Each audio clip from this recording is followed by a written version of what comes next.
Hello, everybody, and welcome in once again. I'm Scott Morris. I'm Christian Cortez. And I'm Alex Navarrete. And we've got a great show for you as always. First off, I kind of just want to start out. We have a brand new desk. We've got some nice screens in the front. We're looking real professional. I mean, I think I was very excited. Y'all excited? Yes. It's a big We're upgrade. official now. It feels very official, very nice.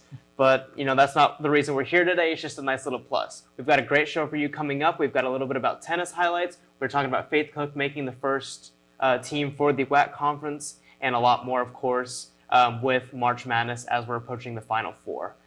This is the Playbook. Now let's all go take a closer look.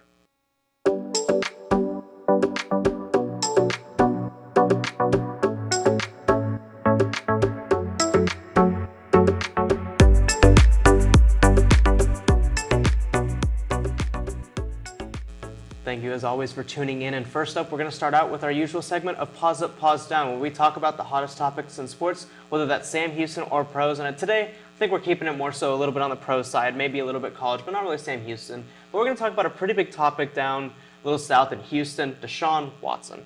It's been a huge thing for over a year now. He didn't want to play for the Texans. He had all these civil suits against him. I think it was 22, 23 people coming forward. Yes. He was finally dismissed of any criminal charges, and he was traded a team that he got to choose, and he chose Cleveland, of all places. He punished himself. It baffled me. It baffled everybody. He chose Cleveland. I think a big part of it was he got a contract for over 5 years for $230 million, all guaranteed. A pretty nice chunk of change.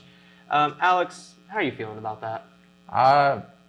Pause up that we finally got rid of Deshaun Watson, because, wow, what a saga it was. Yeah.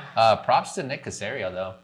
Just sticking it out, because I'm pretty sure everyone in that organization was in his ear just trade him. Just trade him already, just trade him. It was kind of hard, though, because he had the no trade clause. But yeah, it was reported that the Saints and the Falcons were the last two teams. He had already said no to the Cleveland Browns, so no one really, that was a curveball over just going on Twitter and just seeing that he chose the Cleveland Browns. And I'm like, wow, really? Then I saw the contract and I'm like, yeah that's why you chose it. It made a little bit more sense. Christian, how are you feeling about Deshaun Watson? I gotta say, I gotta give a pause up for really both organizations. I mean, Texans able to give up Deshaun Watson already, not having to deal with, the controversies and all this stuff. And Brown's able to get a quarterback, and with the trade going on, with losing a lot of pieces, you still got Baker Mayfield who wants to get out of Cleveland. So you can get a lot of money out of it, you can get a lot of trades. So they have a lot of depth, and bringing Deshaun Watson will bring in more, assets, wide receivers that he needs to bring in. So it really works out for him.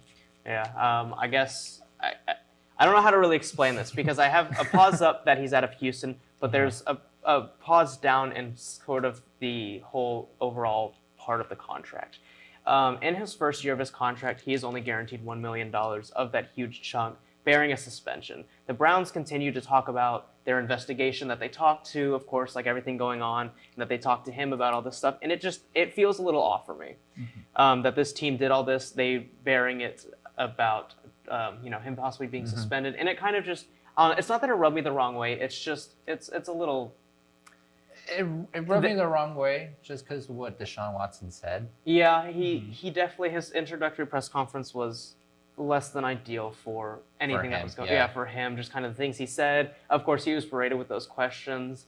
I, like you said, Alex, very much credit to Nick Caserio and holding out, being able to, get the most benefit. I mean, the full details of the trade, the Texans were given a first round and a fourth round pick this year, a first and a third next year, and a first and a fourth the following year. Very nice haul. No players, but still a very good one. So good on the Texans organization.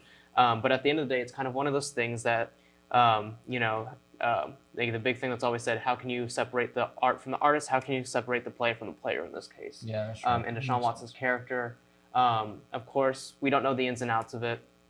We're only seeing it from an outside source, kind of looking into. There's a lot going on behind the scenes, of course. There's still things going on, so we won't know the full scope of it. But truthfully, like I said, good on the Texans finally getting rid of him.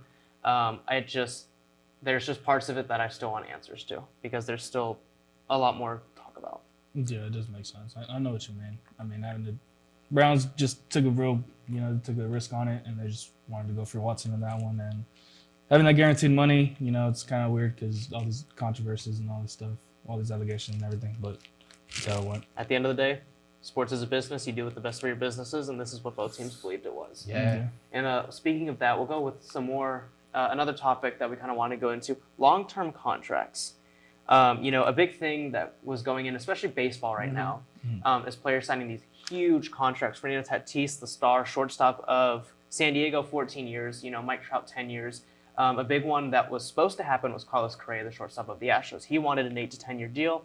Instead, he only got a 3-year deal, opt out. Each one's for Minnesota, which I don't get what these Houston players keep going to. Minnesota, Cleveland, they're not going for the nightlife. They're, what's happening.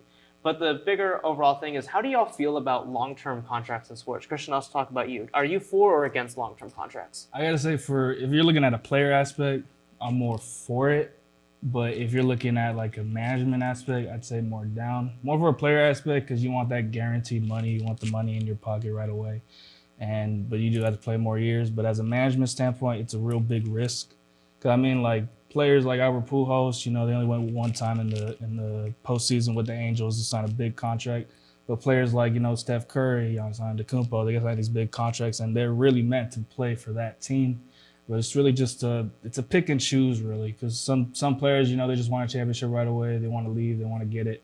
And other players, they want to get that championship with that certain organization. So it's really off and on, but it really depends on how that player's aspect is towards that organization. Yeah, absolutely. Kind of a case by case kind of scenario. Yeah. Alex, how do you feel about long-term For contracts? me, it's just pause down. There's no in between for me. It's bad for the player and bad for management, just like Christian just mentioned. But bad for the player because I look at Mike Trout signing that big old contract with the Angels and only getting one appearance in the postseason. It's kind of bad for a player of his caliber. You would assume that you would see him every October of every single year, and then I get it for the player. It's safety. It's a net. You get that guaranteed money.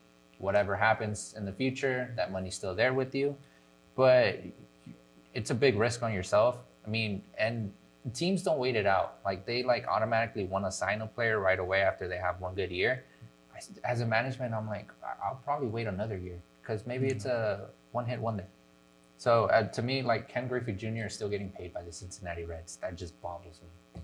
Like he's been retired since 2010, and that just it's crazy to know that he's the fourth highest paid player in their roster. Yeah, 4th or 6th. Some ridiculous number that for a player who hasn't played in 10 years and is in the Hall of Fame is still getting paid by a team. Yeah, no. To me, it's just bad business for the management and for the player. But I get it. Injury can happen, and you might not play again, but you have that money as a safety net. But for me, it's pause down. Yeah, Alex, I mean, I have to agree with you completely, business standpoint. I understand players wanting to sign those long contracts, use your security. Mm-hmm. The thing is you never know what's going to happen. A player could, in 2 years in that contract, not be as good as they were. In 3 years, they could get hurt and not be able to play anymore. I mean, there's extreme circumstances. You look at Michael Vick. He signed 10 years, $100 million contract with the Falcons. He was arrested, of course, for the dogfighting and all that controversy, and he, couldn't play out his contract. And so you just never know what's going to happen with anybody. I think it's kind of hindering the kind of thought process of players. They're going out to try to play for because every sport, pretty much, I believe it's like 3 to 4 years that they have their first contract. Yes. They play those to get signed for 10 plus years. And I see that kind of being a problem in that is the goal, is to get that huge contract. And I'm all for, I love celebrations. I love bat flips. I love being hyped. I love passion. But I feel like there's almost a huge ego problem when it comes to wanting to be able to say, I deserve this 10-year contract. I deserve a 12-year contract for these players who have established themselves as good. But like you said, Christian, Albert Pujols signing that big contract for the Angels and not really anything coming out of it. Mike Trout as well. I mean, I know it's the same team, but things like that. And you never know. Fernando Tatis, again, 14 years. Last year was hurt all season. This year he's out for at least the first month and a half off of a broken wrist. Yes, he is. Because of a motorcycle accident. So for me, it's just I think there needs to be not a conversation, and but kind of like a hey, realistically, how long can athletes continue to be as good as they are? No one's LeBron James. They're not going to be able to dominate their single sport for 20 years. You find your random gems and people like that, but it really just, at the end of the day, it's not that common.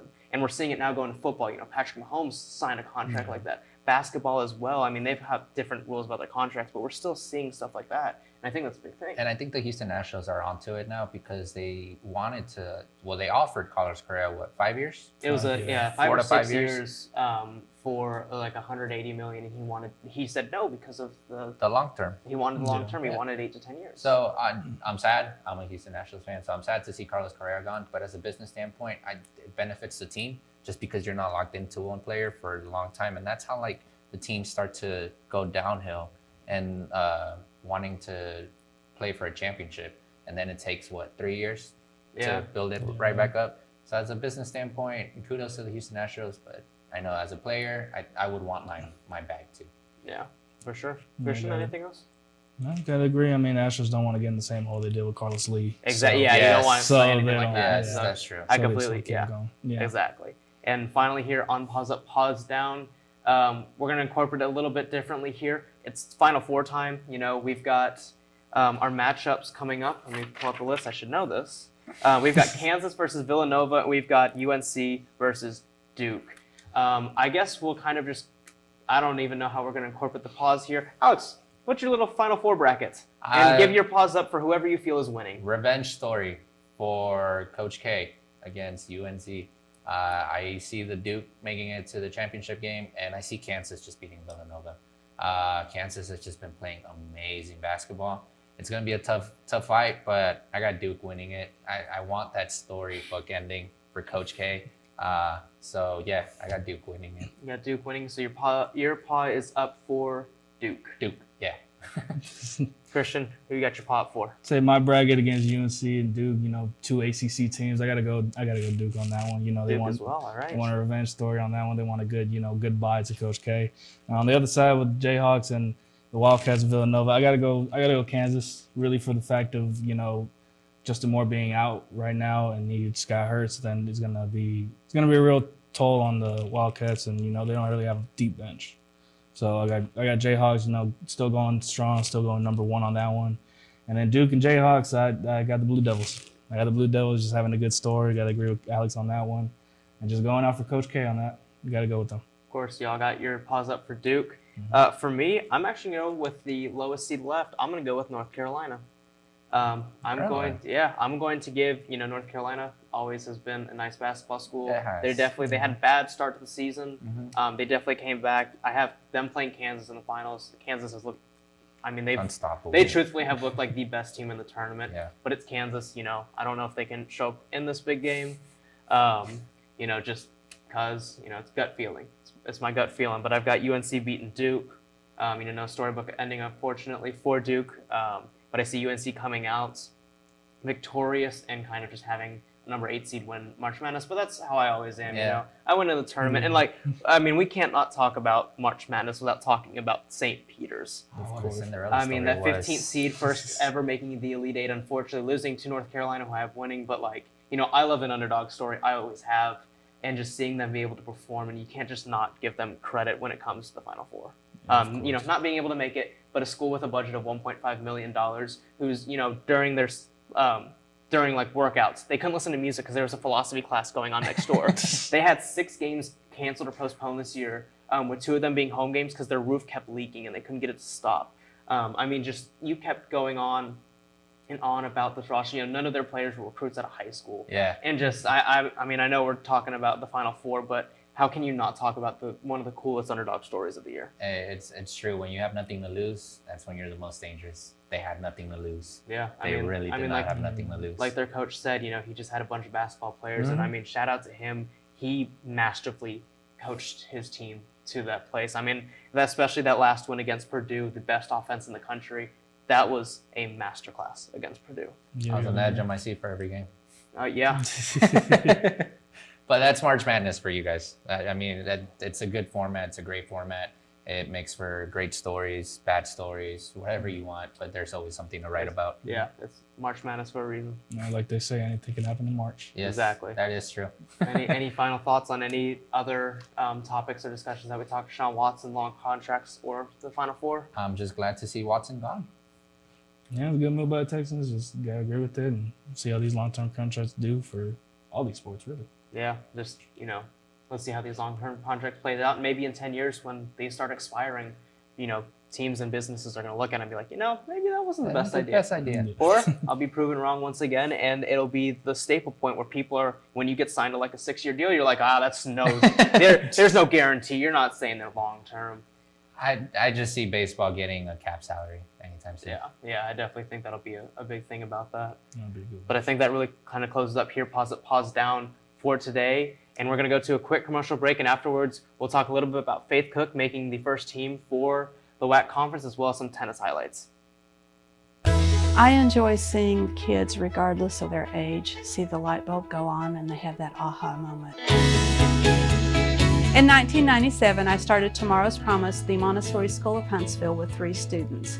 The Small Business Development Center helped me with classes on how to open a business. We also helped Kay market through social media, website analysis, and develop funding opportunities. We have grown to 38 teachers and over 220 students.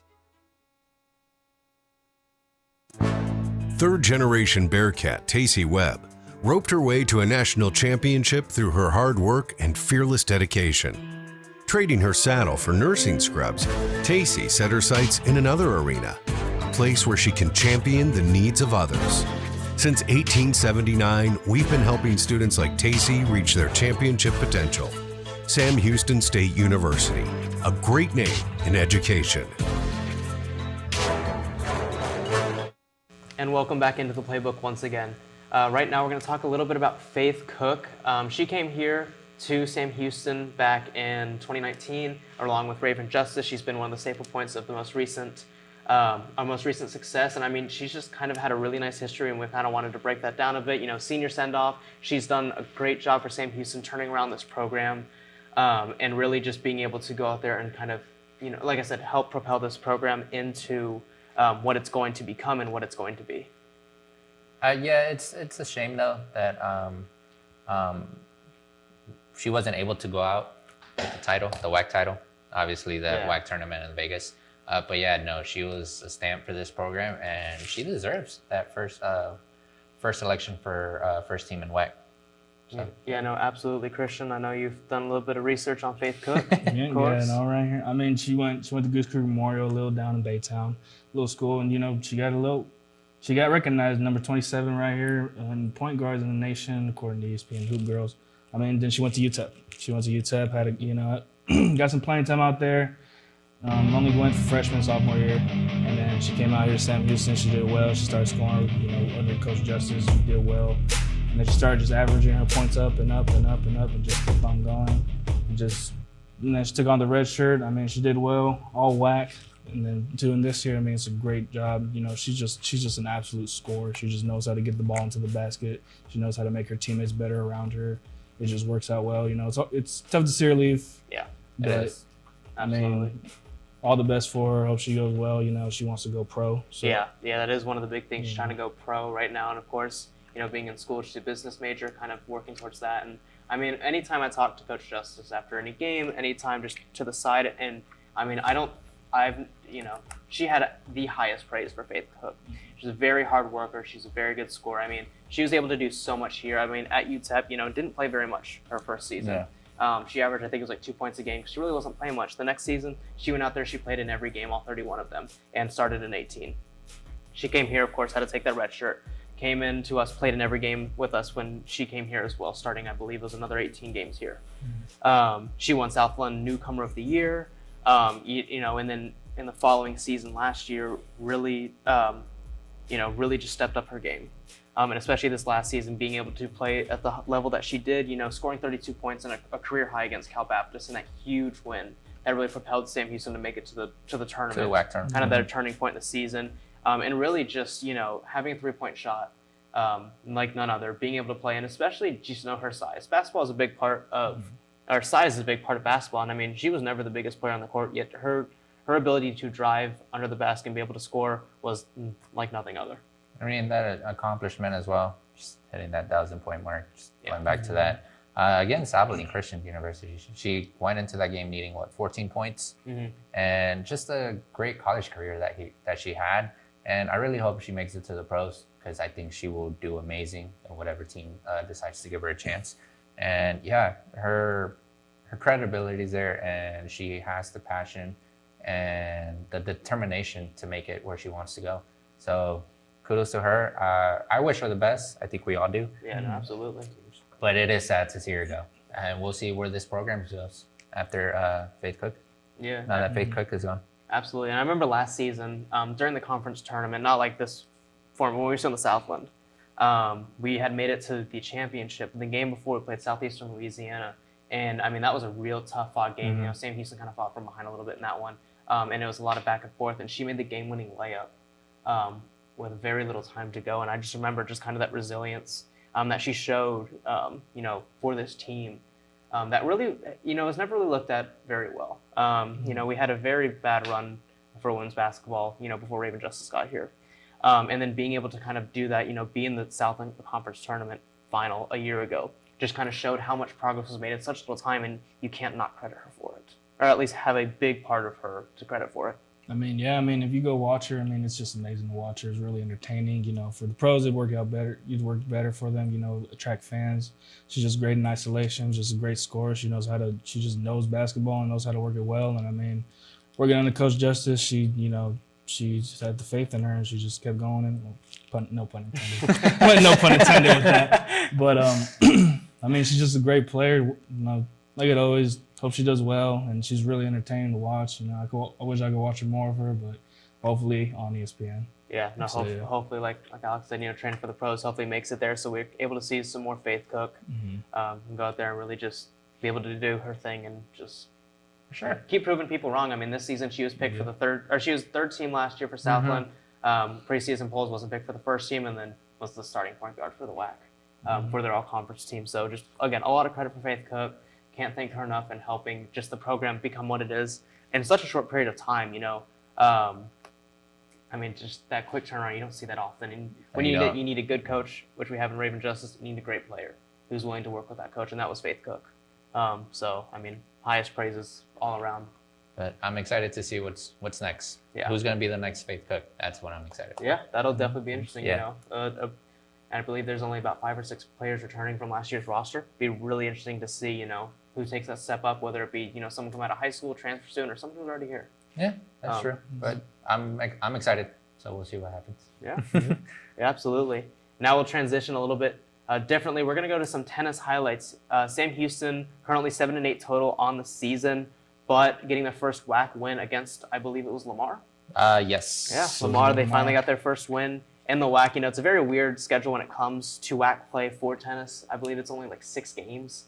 They're currently 1-1 in the WAC. It's very weird. It's the scheduling is very weird, but I mean the team looks good. Last year they won the Southland Conference for the first time ever. Of course, we left right after that, but it was the first time ever finishing first in that. And just kind of, Christian, can you talk a little bit about like the team right now? I mean, the team, I went out to watch the SFA game, and I mean, they were just doing great. They were communicating well. The doubles, when they started off, they were doing well. The number 1 doubles in in Megan Basin and Angela Vidovich, I mean, they were going well. It's a tough sport because, I mean, a lot of people, they're like, tennis is this, tennis is that. But it's like, try to hit a ball 100 miles per hour in this little square. Yeah, and especially, I mean, the cardio needed for tennis. Yeah. I mean, I've got stamina. Yeah, I've gone out to play. Obviously, I've never played tennis like professionally or like competitively. I've gone out with some friends who played tennis. Yeah, no, I mean, I played soccer. And even I wasn't fit. I was tired after like 2 matches. I'm like, screw this. I was like, y'all go ahead. I'm taking a break. No, it's a tough sport. I mean, the women's are doing well. They just got that first win against Lamar. Had a little scrimmage against SFA, able to win that one 4-3. It really worked out well. They're doing great this year, you know. But the next one, I believe, is Tarleton. They go against, and they're going down to Stephenville. Have to go away, but I mean, having a great run going against under Coach Hubbard, going against SFA. I mean, going well for them. 2 freshmen really stand out to me. Megan Basin and Angela Vidovich. They really stand out to me. Great top spin on their balls, great backhands, just great effort, and just able to do well in the heat. This Texas heat is really a pain. The court, well, it does, but the court adds about 10 more degrees because of the sun. That concrete just bounces right back up. Bounces right back up. So yeah, I mean, it's entertaining to watch them. If you go watch them, I mean, they won't be playing anything here the rest of the semester, but out in Beaumont, they got the WAC tournament out there. They'll be playing out there and competing well for us. Hey, we got to support every single team here in Sam Houston. Yeah, Why absolutely. not go? We always got some good programs. Like I said, they won it for the first time. last year, now playing in the WAC, and kind of just seeing how that can go. How it can go. And then, go out there and support your teams, guys, because you might find a passion for tennis. Yeah. I mean, I know I enjoy watching it on TV. Kudos to them because they play back to back when there's a tournament. Those things are so long. Yeah. It was crazy because I went to go watch. They went doubles. Right when they finished doubles, all right, guys, singles right away. Yeah. And I was like, I couldn't do that. But I mean, they went out, they won. They did great. I mean, and kudos to shout out to, I forgot their names, but it was an older couple. I mean, they were really sweet. They were great, and they were really passionate tennis fans, especially supporting these Sam Houston Bearcats. Yeah. And I mean, like you said, Alex, I mean, we say it, I think, every show, but always go out, support your Bearcats. You never know what sport you're going to fall in love with. You never know, who you're going to meet, things like that. I mean, just always get that school spirit in there, be out there, support your teams. I mean, unfortunately, again, no more home tennis matches for us this season. But, next season, of course, they play some fall ball, and they go into the full season in the spring, like always. So, just kind of go out and support your teams. It's better to be out there in the fall than it is in the summer. Yeah, it is. Just my personal opinion. It is a little more. Yeah, it definitely is a little warm right now. You gotta agree with that. Yeah. Oh, sorry. Go ahead, Alex. No, go ahead. No, I was just gonna ask if y'all had anything else. Whether that be Faith Cook or tennis, anything. No, like I said, I'm just excited for Faith Cook. I'm excited for the basketball program. I'm excited for the girls at tennis. And just show your support, guys. It's free to go. Take your student ID. It's free to go. Yep. I mean, you don't have to be doing homework every single night. I know I don't. I know I don't. I probably should, but I don't. Gotta agree. Absolutely, yeah. We're going to go to a quick commercial break right here, and then we're going to go and see, the Oscars were last night. And we're going to see what some Sam Houston people had to say about that.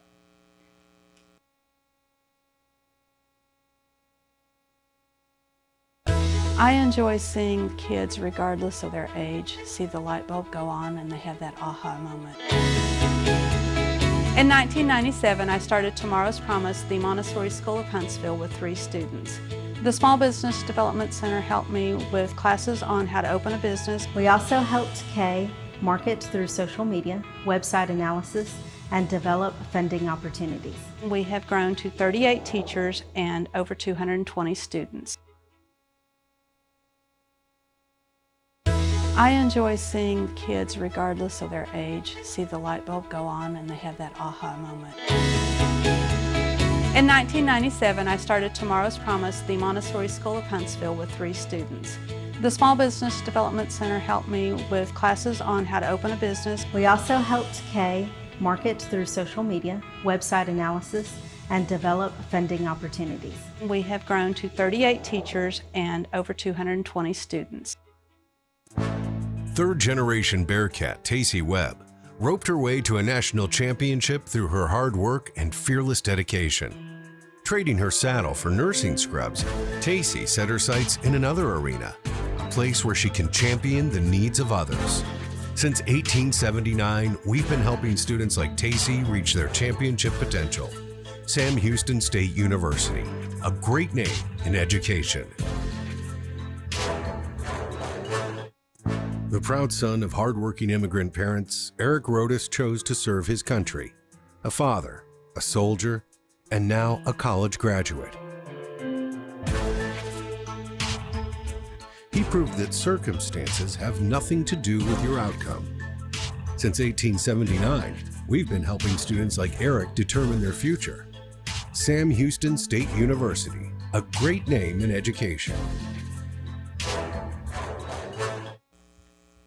Welcome back in once again. We're going to step a little bit away from sports, and we're going to go to the streets and see what Sam Houston people had to say about the Oscars, because, I mean, there was one event. We all know exactly, what happened.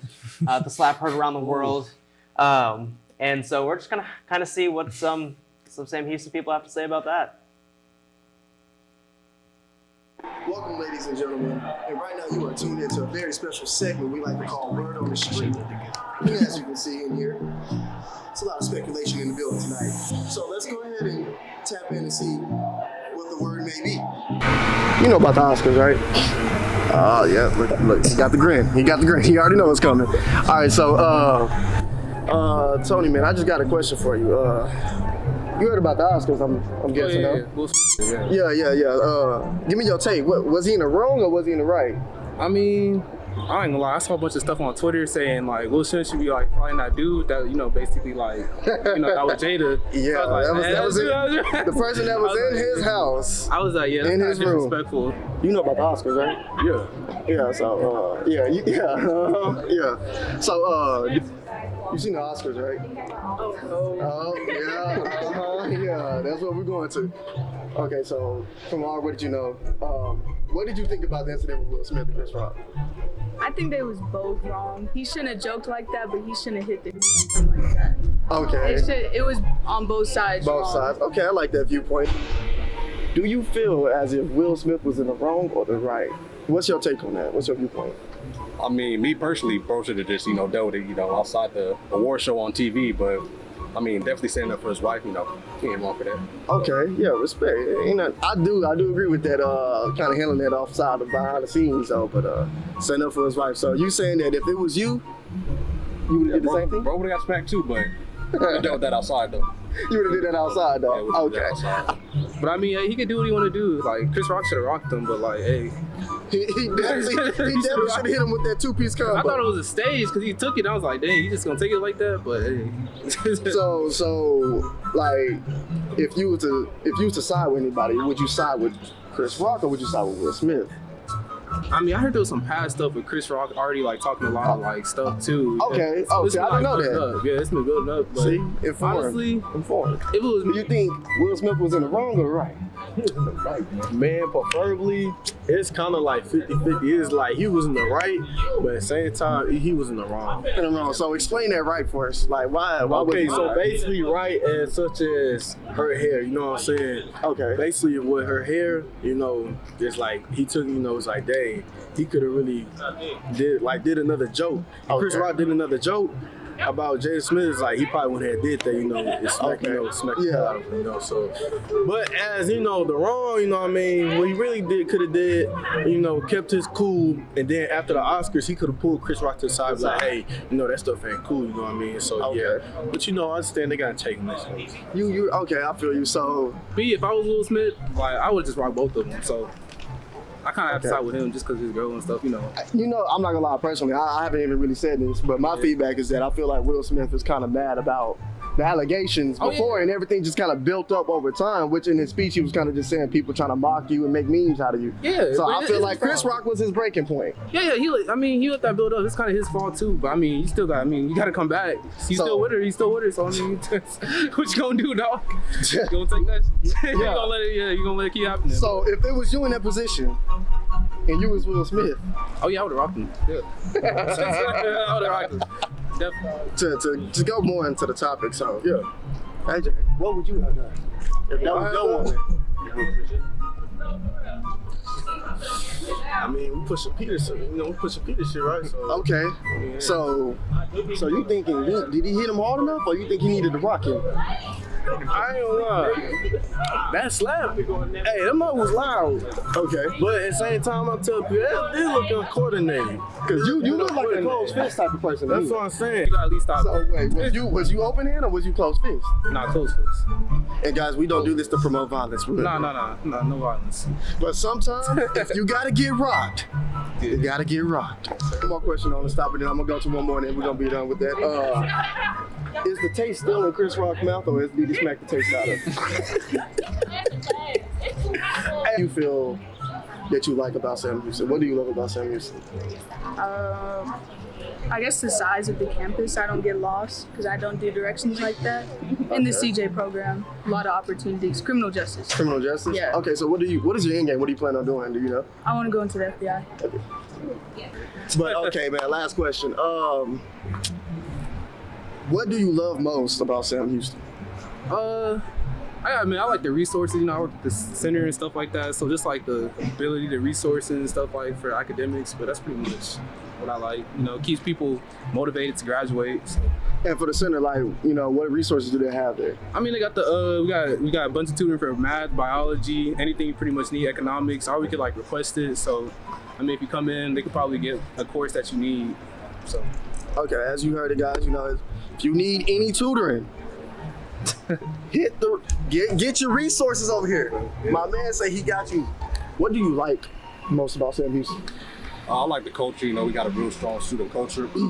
Okay. Especially with sports, school. You know, there's always something to do. So. Okay. So, I like the vibe, I ain't gonna lie. The vibe is cool, it's cool. Like, you know, somebody asked me, hey, how you like that? It's cool, you know what I mean? Okay, yeah, it's cool, the vibe. chill. Everybody Meet new people, networking, connecting. Yeah. Okay, for sure. Connecting with new people, you know what I mean? So, hey, because, like, you always meet new people, you know what I mean? Around Sam, so. Okay, for sure. What about you, bro? What you feel like you like more about Sam? Same thing he said. Chilling. People, yeah, just chill. Okay. Feel like y'all want something to say something else, but I mean, you know, it ain't coming out though. I'm gonna go ahead and respect that. Sam Houston is cool and chill. It's a vibe. Those were some pretty initial, pretty raw thoughts about the Oscars. A little bit about Sam Houston, but I think the main thing, of course, was talking about the slap that Will Smith delivered to Chris Rock. Ooh. Took it like a man. Yeah, played it off very well. That's all I have to say. Definitely something to talk about the day after. Yeah, it was all over my TikTok feed. I'll say that. Yeah, TikTok, Twitter. I mean, I think there was the picture of I think it was 2018 Oscars where it was like, is there going to ever be a more iconic moment than this selfie? And people were like, I think so. There it is. Yeah. It happened last night. Yeah, very much so. I mean, the memes should have won an Oscar. But we'll leave it at that. Yeah, we'll get back to our regularly scheduled program with sports, and we'll close up, as always, the playbook with our game picks of the week. We're approaching April. Pretty much all we got left outside of a little bit of tennis and bowling. Mm-hmm. We've got baseball and softball. It's time for that. We're approaching the summer. Major League Baseball starts in about 10 days after, we didn't even know if we were going to have a season. So finally, it's that time of the season. But we got our game picks here for baseball and softball. First up, baseball takes on Texas State, number 20 in the country, tomorrow, actually, here in Huntsville, Texas. I'll start with you, Christian. How are you feeling about that game? They got a lot of momentum, having a high-score game against SFA, I got to say. And Contreras having 9 RBIs throughout it. I got to go Texas State on that one. Ooh, really? You're usually very big on St. Louis. Yeah, I got to go Texas State on that one. I mean, having lost against U of H and everything of that sort. These big teams, I don't know if they really can pull it through with these big teams when they come home into Don Sanders. But, I mean, I got to go Texas State. Yeah, hopefully I'm proved wrong. Yeah. But I got to go with that. Absolutely. Alex? I know I'm going to have to disagree. I think there's momentum for the Bearcats, and that's important in baseball. You can have the greatest stars ever, but if you don't have that momentum coming in, it's game over. So I see the Bearcats coming on top, and I think the Bearcats are going to win. I agree. I was kind of conflicted on this. Sam Houston has had a very weird season. They started off, they swept Nebraska. Yes. Big Ten champs. They played number 4 Oklahoma State. And they won in extra innings out in Dallas. They followed that up by losing to Dallas Baptist. Not only losing to them, being swept by Dallas Baptist. 3-0. Last week, down 9-2 to Baylor, come back and walk it off, win 11-10. And then lose to Houston 9-1 last week. But then this weekend, like we said, 2-1 series win over SFA. Carlos Contreras breaking the school record, 15 RBIs in the series. He outscored SFA 15-12 himself over the weekend. I mean, a big momentum thing. And so it's been this very weird kind of ups and downs. Up and hill. Yeah. And I know we're very, we're maybe halfway in the season. I don't even know if we're that far. And Sam Houston, I mean, they look good, and I think the baseball team will continue to go. So I'm going to pick us over Texas State because it just seems like a game will win. This weekend, against who we playing? UTRGV. Who knows? Starting on Friday, yes. Yeah, and so very well, Sam Houston could win Texas State and then lose to UTRGV and get swept. Yeah, who knows? But for this one specific, I'm going with Sam Houston. And now we'll go following day. Our softball team takes on UT Arlington. The Mavericks out in Arlington. Alex, I'll start with you. Who you got in that one? I got the Bearcats winning against UT Arlington. They've been playing pretty well. It's school pride. I have to go with the Bearcats. I know sometimes I don't pick them, but I'm feeling the pride today, okay? I'm feeling the orange in me. Your orange coming out. Yes. Christian? Yeah, I gotta go the same. Gotta go Bearcats on them. Last time they went against Arlington, they lost 5-8. And having this little weekend against Abilene Christian, losing 2 games out of the 3, really big momentum on the last game. Just need to cut down on those errors, and they could be able to pull it through. I think with that side, we already know what Yeah, Scott's I'll going say to pick. I'm picking UT Arlington, and Of course. Look, I've got us winning this weekend against SFA. I believe we'll win that series for softball. But softball's still finding their footing. Like I said at the beginning of the semester, a young team, they're going to find their footing eventually. They had a 13-game losing streak coming into that, finally getting that win on Saturday against the Wildcats. And I mean, that was a big thing, of course, in that momentum. They won 5-6. In that game, head coach Garrett Volish was ejected, due to a dispute at second base. I think a lot of it was the frustration on, you've lost 13 straight.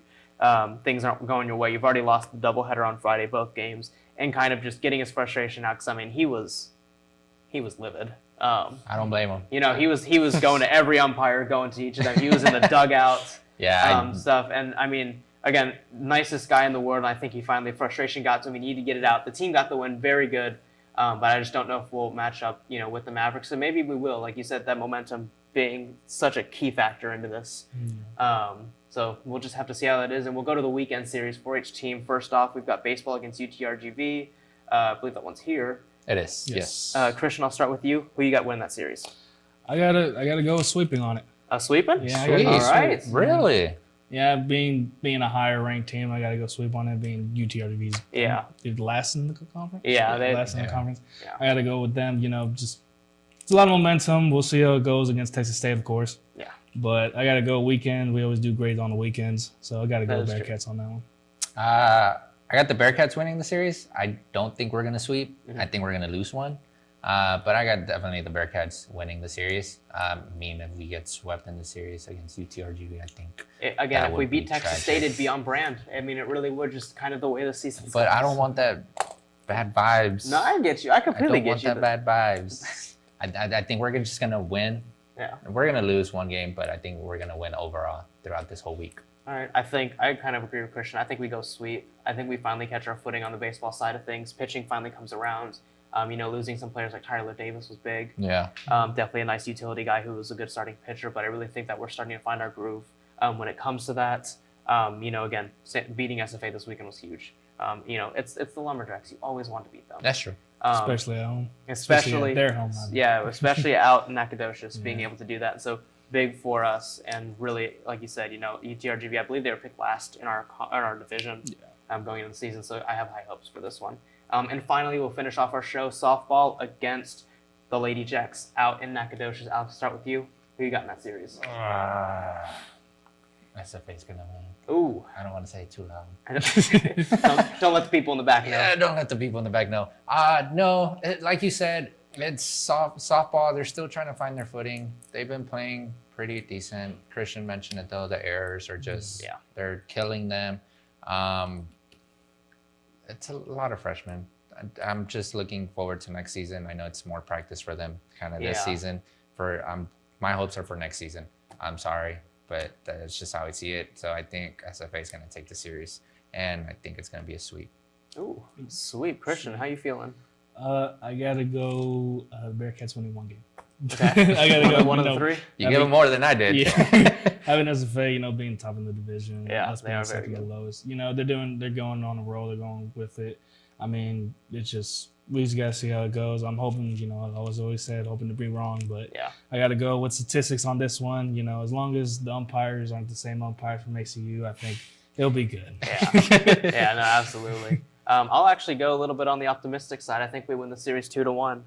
I think we kind of find our groove a little bit. Like I said, I think we play a very close game against the Mavericks. I think we show some promising things. I don't know if we can get the win out of that one.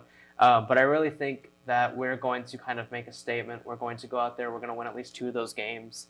I don't know if they'll be the highest scoring ones, but I really do have faith in this team.